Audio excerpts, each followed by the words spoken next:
ऐसे आप सब सोशल वर्क का सिलेबस अब एक एक करके हम लोग कंप्लीट करेंगे। जैसा मैंने वादा किया था कि आपको सोशल वर्क एमएसडब्ल्यू के लिए, अगर आप डीयू की तैयारी कर रहे हो, डीयू एमएसडब्ल्यू एंड HUQP 21, ये जो कोर पेपर देने वाला है बच्चा, क्योंकि सोशल वर्क के 2 कोड हैं, दोनों की तैयारी हम करवाते हैं।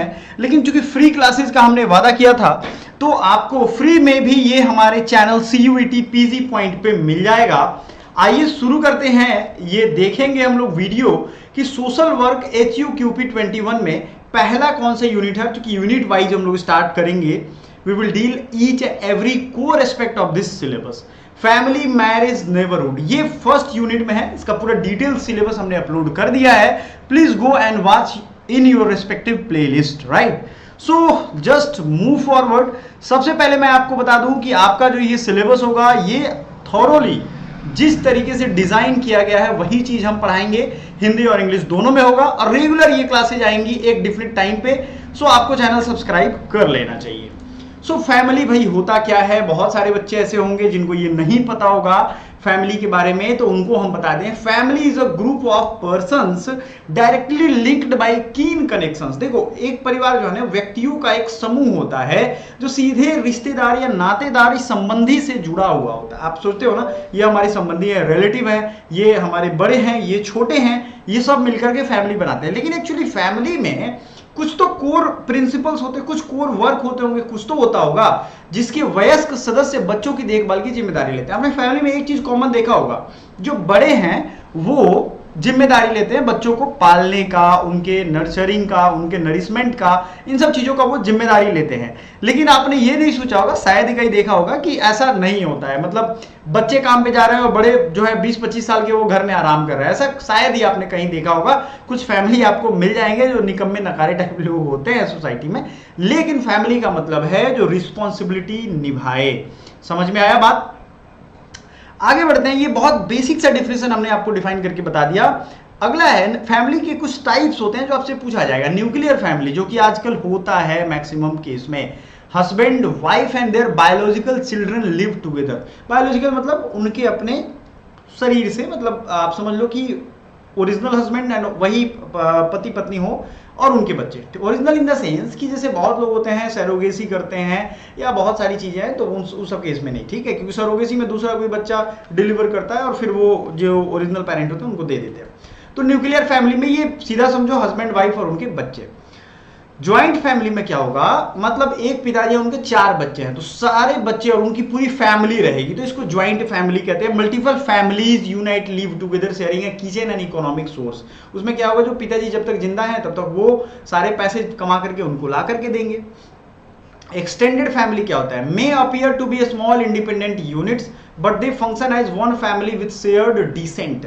एक्सटेंडेड फैमिली में समझ लो आप क्या होगा, ये आपको छोटा इंडिपेंडेंट फैमिली दिखेगा, लेकिन इनमें एक एक्सटेंशन होता है। वो क्या होगा कि जैसे डिसेंट उनका कॉमन होगा, ठीक है। ये अलग भी होंगे, जरूरत पड़ने पे फिर अपने ओरिजिनल घर वालों से मिल भी लेंगे, उनको ही कहते हैं। समझ में आ गया आपको? एक्सटेंडेड मतलब क्या होगा, आपको लगेगा कि इस पे स्मॉल इंडिपेंडेंट यूनिट है, लेकिन they function as one family with shared descent. जैसे मान लेते हैं कि हमने हमारे चाचा के बच्चों को या चाचा के बच्चों को एक साथ रख लिया है, तो अलग अलग कमरे हैं, रूम्स हैं, लेकिन जो चाचा के बच्चे होंगे अगर वो घर पे मतलब गांव पे साथ में रह रहे हैं तो एक्सटेंडेड फैमिली आएगा कि चलो यहाँ अलग भी हैं फिर भी वो जुड़े हुए हैं। तो ये थोड़ा मिक्स टाइप होता है।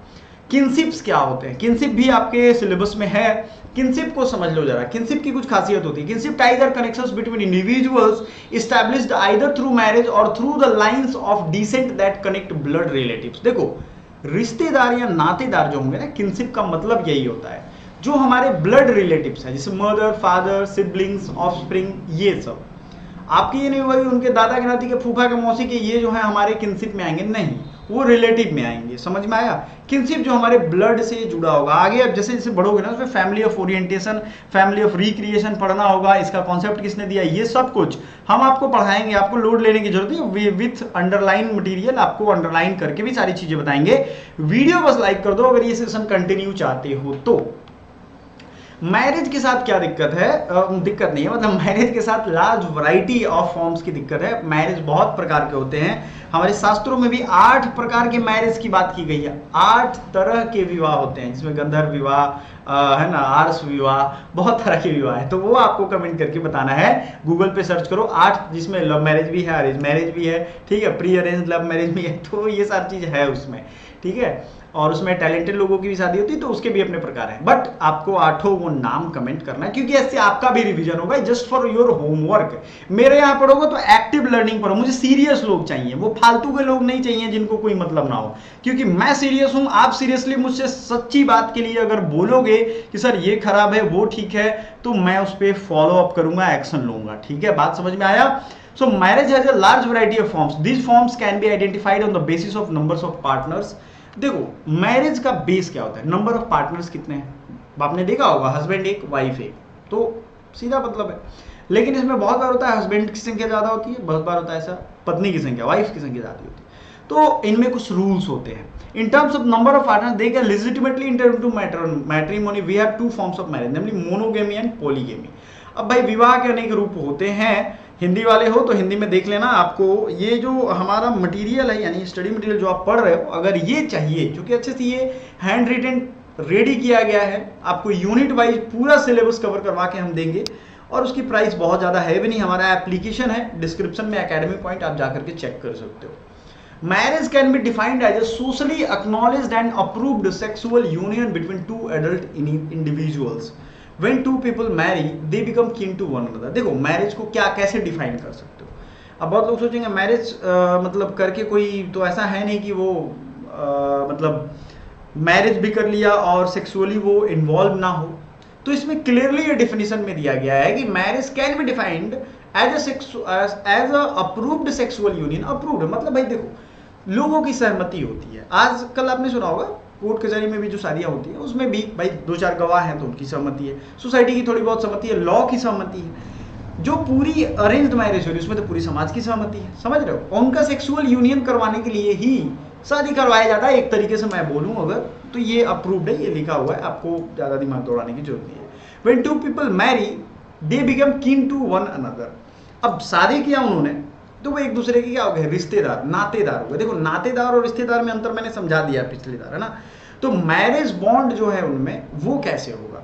Marriage bond also however connects together a wider range of people, parents, brothers, sisters and other blood relatives become relative to partner through marriage. अब एक चीज यहाँ ध्यान देना, 2 फैमिली में शादी नहीं होती है, 2 परिवारों में भाई अलग अलग रिश्ते बन जाते हैं। सिर्फ इन्हीं की शादी नहीं होती, और लोगों के भी रिश्ते बन जाते हैं। ये मत ध्यान रखना है बस शादी हो गई काम खत्म, अब उसका पिता मेरा थोड़ी ना कुछ लगता है, ऐसा नहीं होगा। पेरेंट्स, ब्रदर, सिस्टर, ये सब जो है एक दूसरे के रिलेटिव बन जाते हैं। The family of birth is called family of orientation. जहां पे जन्म होता है आपका, मान लो जैसे हमारा जन्म हुआ जिस फैमिली में, वो हमारा फैमिली ऑफ ओरिएंटेशन होता है। हिंदी में भी लिखा हुआ है भाई, हिंदी वाले जो बच्चे हैं साइड में पढ़ सकते हैं, मैं थोड़ा साइड हो जाता हूँ ताकि आपको दिख जाएगा, कोई आपको दिक्कत नहीं होगी, ठीक है। या आपको एक बार इसका स्क्रीनशॉट ले सकते हो। नोट्स तो मैंने उपाय बता ही दिए आपको, नोट्स के सारे उपाय हम आपको प्रोवाइड कर देंगे हिंदी वाले बच्चों के लिए। तो फैमिली ऑफ बर्थ को, जहां जन्म हुआ है, उसे कहते हैं ओरिएंटेशन। और family in which person is married is called family of procreation. मैंने रिक्रिएशन बोल दिया था शायद, मुझे याद है। तो family of birth and family of procreation, ये 2 कॉन्सेप्ट है, ये आपको ध्यान रखना है। समझ में आ गया बच्चों? क्या है? Family of birth and family of procreation. Clear है ना। तो ये 2 कॉन्सेप्ट याद रखना, फैमिली ऑफ बर्थ या family of orientation and family of procreation, ठीक है। इसका कॉन्सेप्ट किसने दिया था? ठीक है, बताइए आप हमें। प्रोक्रिएशन ये कॉन्सेप्ट किसने दिया था?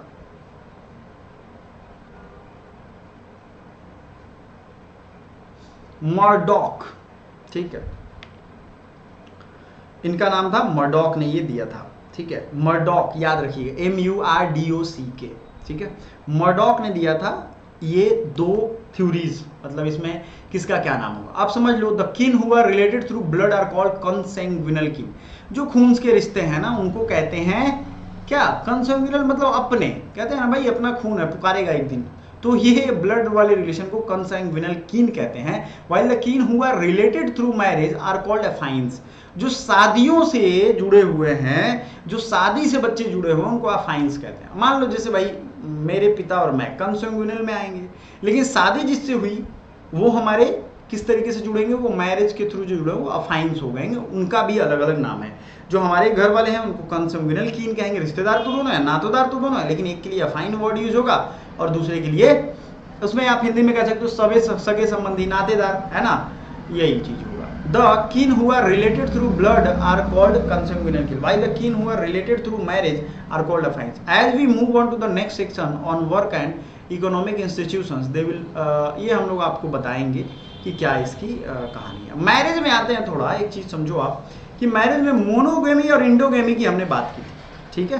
तो मोनोगेमी क्या करता है, मोनो मतलब एक, मोनोथिज्म मतलब एक भगवान की पूजा। तो मोनो क्या करता है कि एक हस्बैंड का एक वाइफ या एक वाइफ की एक husband. Under this system at any given time man can have only one wife and women can have only one husband. Even where polygamy is permitted, in actual practice monogamy is more widely prevalent। याद रखना, monogamy ज्यादा से ज्यादा लोग adopt करते हैं। Muslims community में भी 4 शादियां करने का है, लेकिन एक को तलाक करके ऐसा कुछ, उनका बहुत सारे नियम कानून हैं जो कि मतलब एक तरीके से फीमेल को, औरतों के एक्सप्लॉयटेशन को दिखाता है। आपने देखा होगा भारत में काफी जो औरतें हैं इसके खिलाफ उन्होंने आवाज उठाया, कानून भी पास करवाया है, ये सच भी है। In many societies, individuals are permitted to marry again, often on the death of first spouse or after divorce। दूसरी शादी लोग करते हैं बट डिवोर्स के बाद या मौत के बाद, ये आप जानते होंगे। लेकिन कहीं भी एक बार में 2 या 2 पति पत्नी रखने का ऐसा कोई सिस्टम नहीं दिखता है। Such monogamous marriage are termed serial monogamy। Remarriage on the death of wife have been a norm for men for the most part, but as all of you are aware that the right of upper caste Hindu widows, ये आपने देखा होगा कि ईश्वरचंद विद्यासागर ने Hindu widows के लिए काफी लड़ाइयाँ लड़ी। 1856 में एक्ट पास करवाया। हिंदू विडोज की संख्या है, इसका डेटा है, चाहो तो आप स्क्रीनशॉट ले लो, रख लो। पॉलीगेमी में क्या होगा, पॉलीजीनी में क्या होगा। देखो पॉलीजीनी जहाँ GYNY है, या बहु विवाह, बहुपत्नी विवाह, बहु पुरुष विवाह, इस तरीके का हिंदी में आता है। तो आगे है हिंदी में, आपको लोड नहीं लेना है, सब कुछ है भाई। हम पढ़ा हिंदी इंग्लिश में रहे हैं, लेकिन आपको बता हिंदी में रहे हैं, तो आपका ये दायित्व तो बनता है, जो कि MA MSc करने जाओगे आप लोग, MA इन सब्जेक्ट में, तो इंग्लिश इतनी आनी चाहिए। आज का जमाना बिना इंग्लिश के नहीं चलने वाला है। कोई भी नेता, कोई भी सरकार कितना भी भाषण दे दे कि भैया ये जो है इंग्लिश हिंदी लगाना है, हिंदी बढ़ाना, अरे सच्चाई तो यही है, काम वाम नहीं चल रहा है आपका। ये एक बहुत बड़ी सच्चाई मैं बता रहा हूँ। तो अपने लिए क्या बेहतर है वो देख लो। मोबाइल चलाना, कंप्यूटर चलाने में सबसे पहले इंग्लिश ही आया था। भले कंपनी वाले अपने फायदे के चक्कर में हिंदी, उर्दू, उनको जो भी भाषा बोलोगे घुसा देंगे, लेकिन उससे बहुत ज़्यादा फायदा हुआ नहीं, ठीक है। When you are probably less aware is that modern society 10% of the female जो है वो वीडियो है लगभग। पॉलीजीनी का क्या मतलब, one husband with 2 or more wives, एक हस्बैंड 2 या 2 से ज़्यादा पत्नियां उसकी जब होती हैं तो उसी को पॉलीजीनी कहते हैं। पॉलीएंड्री क्या होगा, अब पॉलीएंड्री ये पति ज़्यादा होगा इसमें, याद रखना। पॉलीजीनी का मतलब वाइफ ज़्यादा, जीनी, ठीक है। जीनी मतलब देखो लड़कियों के नाम से भी ऐसा समझ में आता है। पॉलीएंड्री मतलब one wife with 2 or more husband. जैसे आप देखोगे हरियाणा साइड में कुछ जगहों पे ये है ट्रेंड, घर परिवार नहीं बटेगा, इसलिए ऐसा किया जाता है, ठीक है। One wife with 2 or more husbands. Usually where economic conditions are harsh, polyandry में be one response of society. इसमें क्या होता है कि 2-4 अगर पति रहेंगे, इनकी सोच क्या होती है, भाई मैं ये प्रमोट नहीं कर, बता रहा हूँ आपको कि अगर बहुत ऊंचाई वाला प्रदेश है, बहुत वीरान इलाका है, तो 2-4 अगर हस्बैंड होते हैं तो कोई कुछ काम करने गया, कोई कुछ काम करने गया, सब लोग घर मिलकर के चलाते हैं। In such a situation single male cannot adequately support a wife and children. Also extreme poverty condition pressurise group to limit its population. ये भी सारी चीजें हैं। गरीबी ज्यादा होती है तो फिर फीमेल इन्फेंटिसाइड या इन सब केस आप देखते हो, सुनते हो, ठीक है। आगे बढ़े, मोनोगेमी पॉलीगेमी में क्लियरली हो गया आपको। अब बहुत सारे विवाह का हमने बात किया था नाम, आपको कुछ मैं बता देता हूं जो आपको होमवर्क करना है। बहुत सारे बच्चों ने तो कमेंट भी किया होगा। ब्रह्म विवाह होता था प्राचीन समय का, ये विवाह का नियम है। The father of the bride chooses A groom who is knowledgeable end of the पिता। देखो इसमें क्या होता था, जो लड़की का पिता है वो कोई वेदों के जानकार व्यक्ति को, मोरल कैरेक्टर जिसका अच्छा है उसको भी चुनता था, और उसी को हाईएस्ट फॉर्म ऑफ मैरिज कहते हैं ब्रह्म विवाह। Asura marriage, the groom gives the bride and her relative as much wealth as he can afford and then receives her in marriage. This is considered a forbidden form of marriage and give him Manusmriti. असुर marriage क्या होता है? मतलब लड़की को उठा लिया, उसको धन के दौलत पे खरीद लिया, समझ लो सीधा बात, ठीक है। Then receives her in marriage, मतलब शादी पैसे के दम पे खरीद लिया। ये फॉरबिडन है, ये व्याप्त नहीं है, ये मना किया गया है मनुस्मृति के। गंधर्व विवाह क्या होता है? एक यंग मैन एंड वीमेन जो है एक्सप्रेस करते हैं love for each other and marry with the consent of their parents. This is similar to love marriage, doesn't require family permission, dowry और वर्ण relation। इसमें ना फैमिली को देखना है, ना दाउरी दहेज की बात है, ना फिर वर्ण व्यवस्था को देखनी है। राक्षस विवाह का क्या होता है? The groom forcibly abducts the bride and marries her against her will, which is considered a condemnable form of marriage. So राक्षस विवाह का मतलब होता है कि इसमें क्या होगा कि मान लो लड़की को शराब पिला दिया इन्होंने, ठीक है, और फोर्सिबली उसको एबडक्ट कर लिया, मतलब उठा लिया, और उसके विल के अगेंस्ट में, इसी को कहते हैं, ठीक है। पैसाच विवाह क्या होता है? The groom marriage a women without her consent through deception or while she is unconscious after committing a crime. तो पिशाच विवाह में भी यही होगा, उसकी अनुमति के बिना, मान लो सोई है, उसका रेप कर दिया, इस तरीके का होता है, अनकॉन्शियस है और वो क्राइम कर दिया उसके विल के खिलाफ, उसकी सहमति के खिलाफ, तो ये होता है आपका लोएस्ट फॉर्म ऑफ मैरिज है ये। The other type of marriage are Daiva, Arsha और प्रजापत्य विवाह। ये तीनों जो नीचे मैंने लिखा है ना, दैव, आर्स और प्रजापत्य, सर्च करिएगा और कमेंट जरूर करिएगा। जो भी बच्चा कमेंट करेगा मैं समझ जाऊंगा काफी मेधावी है, काफी वो सीखना चाहता है। अब मैरिज में एक और चीज आता है, एंडोगेमी एंड एक्सोगेमी, ठीक है। इंडोगेमी का क्या मतलब होता है भाई? इंडोगेमी अंतर विवाह और बहिर्विवाह। आप लोग सुने होंगे गांव घर में होता है ऐसा कि हमारी जाति से बाहर शादी कर लिया, मार डालो इसको, भगा डालो, काट डालो, केस कर डालो, ये डालो, पागल हो जाते हैं, ठीक है भाई। क्या होता है ऐसा क्यों? कुछ सोसाइटी में ये नियम है कि अपने ही कास्ट कम्युनिटी में शादी करना है। कुछ सोसाइटी में ये भी नियम है, आप पढ़े लिखे नहीं हो, छोटे लोग होते हैं इसलिए इनको दिमाग ज़्यादा होता नहीं है, इनको अपना जो नियम कानून है उसी पे इनको लगता है। जब भी देखो, जब भी हम पिछड़ने लगते हैं ना किसी चीज़ों में, तो नियम का हवाला देने लगेंगे। ये चीज़ है भारतीय संस्कृति का को सुधारने में, हर धर्म में ये सब चीज़ें हैं, ठीक है। रूल्स ऑफ इंडोगेमी में क्या होगा? इंडोगेमी जो है requires individual to marry within a culturally defined group. मतलब हमारा कल्चर है, उसमें जो नियम बनाए गए हैं कि आपको भाई इधर ही शादी करने का है तो उधर ही शादी करने का, इसी को कहते हैं सी इज ऑलरेडी अ मेंबर, जैसे कास्ट। तो कास्ट में अगर हमने उसी जाति में शादी किया, होता है ना भाई, उसी जाति में शादी करते तो इंडोगेमी हुआ। एक्सोगेमी क्या हो गया? ये रिवर्स ऑफ इंडोगेमी होगा। Requires the individual to marry outside of his her own group. इसमें क्या होगा? इंडिविजुअल को अपने ग्रुप से बाहर शादी करनी होती है, ये भी नियम होता है किसी किसी। Endogamy and exogamy are reference to certain kinship unit such as clan, caste. मतलब बहुत लोगों में होता है कि भाई इस वंश में हम शादी नहीं करेंगे, दूसरे वंश में शादी कर सकते हैं, भाई बहन लगेंगे, इस तरह की है नियम हर जगह। कुछ लोग होता है नहीं, इस कास्ट में ही नहीं करेंगे, उस दूसरे कास्ट में करेंगे। कुछ रेसेज होते हैं, इस रेस में नहीं करेंगे, इथनिक रेस है दूसरा, उसमें करेंगे। In India village exogamy is practised in certain parts of north India. Village exogamy ensure that daughters were married into, देखो विलेज एक्सोगेमी का क्या मतलब होता है? एक्सोगेमी तो समझ रहे हो, बाहर, विलेज मतलब गांव से बाहर। विलेज एक्सोगेमी में होता था कि भाई इस लड़की का शादी करना है तो इस गांव से बाहर करो ताकि ये यहाँ आ ना पाए, यहाँ इसके नाते रिश्ते खत्म हो जाए, वहाँ वो सेट हो जाए। This arrangement ensured a smooth transition and adjustment of the bride into a final home without interference of her kinsman.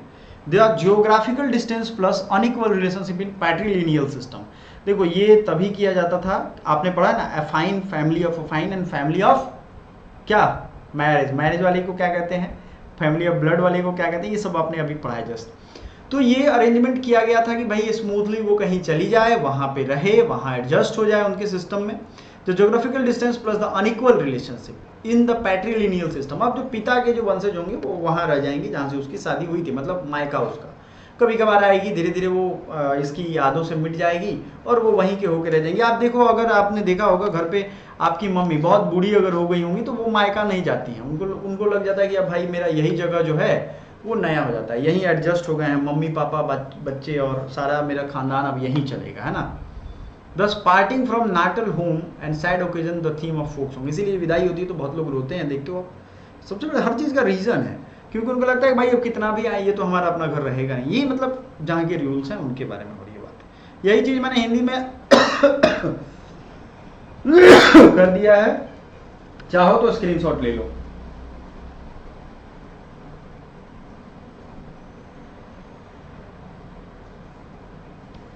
चलो बच्चों, देखो धीरे धीरे करके मुझसे जितना हो पाएगा फ्री क्लासेस मैं तो पढ़ाऊंगा ही।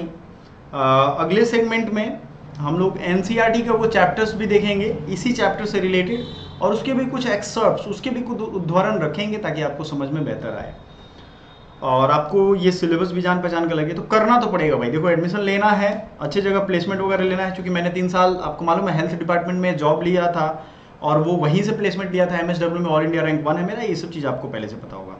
सो thank you so much, bye for now.